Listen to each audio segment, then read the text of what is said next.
Hi, this is Sean, and today we're going to look at the use of major 6 chords in jazz.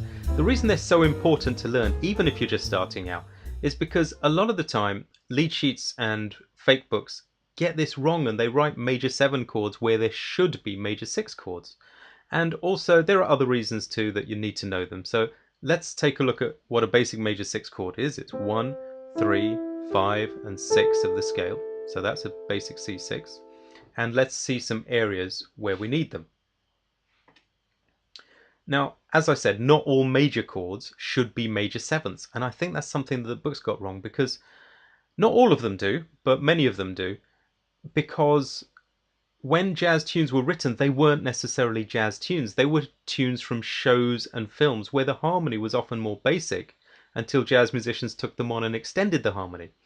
And therefore, if somebody wrote C, then an editor of a book would often come along and say, oh, well, turn all the majors into major 7s, turn all the minors into minor 7s, there'll be more to do. It's not always the case. So you use a major 6 chord when you have the root of that major chord in the melody. Here's an example. If we look at Somewhere Over the Rainbow, we get C at the beginning, so we need C6.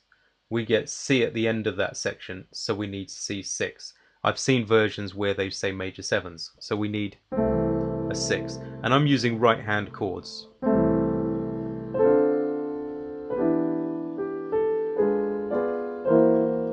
This F can be a major 7 because it doesn't have F in the melody. If it's got C in the melody. If it had F in the melody, then I'd make it an F6, but we don't have to do that.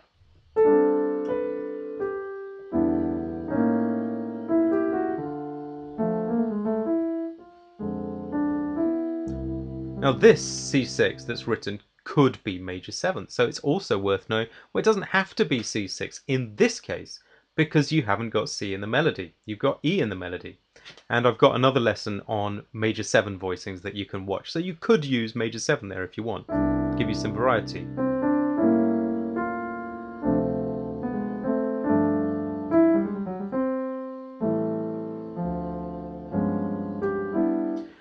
So that's where you must use a 6 chord.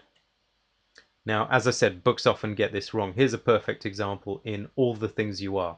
I won't say the name of the book, but E flat 7. They've written A flat major 7. I don't want those two together up the top. I need 6. Okay, so that's the time where you'd have to look and be better than the book and say, actually, that should be a 6. And I'd like you not to take my word for it, but listen to records, especially records before 1958 or so, and you will hear that big bands, Ellington, all the great pianists use 6 when the root is in the melody. If the lead sheet just says C or major, it's our job to decide if it's major 6 or major 7. Not dominant 7th, not minor 7th, not something else, but if you just see C written, it will be either major 6 or major 7. I've got a lesson on voicing major 7s a bit better than this that you can go and watch. Here's an example of that on a lead sheet. It's actually in the key of E flat, a nightingale sang in Berkeley Square. You haven't got the E flat in the melody, you've just got E flat written, so you could use either E flat major 7 or E flat 6. When that's the case, I prefer an E flat major 7.